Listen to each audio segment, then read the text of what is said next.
eh ben, vous allez bouger même si vous êtes totalement bloqué. Quelques instants, vous ne pouviez pas le faire avant.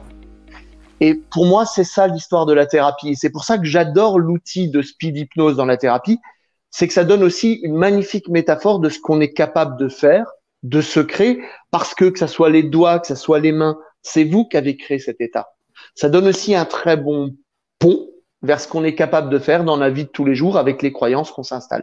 C'est pas le sujet de la discussion aujourd'hui, mais pour répondre à la question speed hypnose, street hypnose, hypnose de spectacle, pour moi, tout ça, c'est un art, c'est l'art hypnotique, c'est des techniques poussées vers différents endroits où on va pouvoir les utiliser. Et c'est souvent les discussions qu'on a entre autres tous les trois sur la notion d'art et d'hypnose, parce que bien sûr, on pourrait apprendre tout ce qu'on voit là facilement. J'ai vu des livres passer, on peut l'apprendre dans la rue, on peut l'apprendre. Mais comme tout, il y a un moment donné où la technique va changer.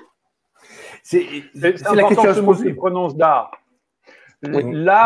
L'art, c'est aussi bien que ça soit le dessin, la musique, qui sont des arts aussi. L'hypnose est un art pour une raison toute simple, c'est que, comme tout art, il y a une codification à la base, il y a une technique.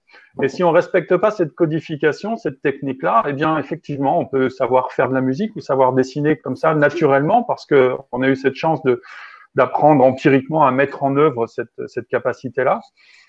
Mais on ne sera jamais aussi bon musicien, aussi bon dessinateur que si on va faire les beaux-arts, que si on va au conservatoire. Il faut justement apprendre à savoir ce que l'on met en œuvre. Et les formations de speed hypnose sont là pour ça. C'est toujours se poser la question, quel degré je veux atteindre?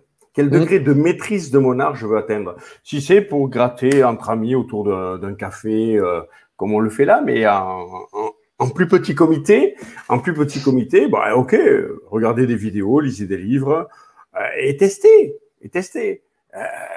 Vous resterez dans une approche de la maîtrise très légère.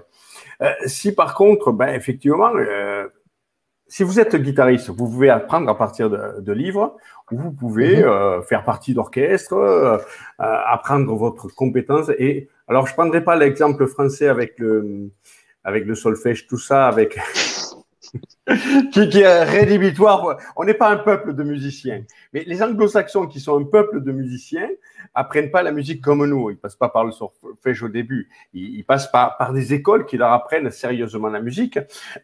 Et du coup, ils sont pas dans la théorie plein pot d'emblée. Ils l'ont, mais ils l'ont de manière ludique. Et si vous faites une école, vous devenez des musiciens pointus, vous pouvez intégrer un orchestre ou des choses comme ça.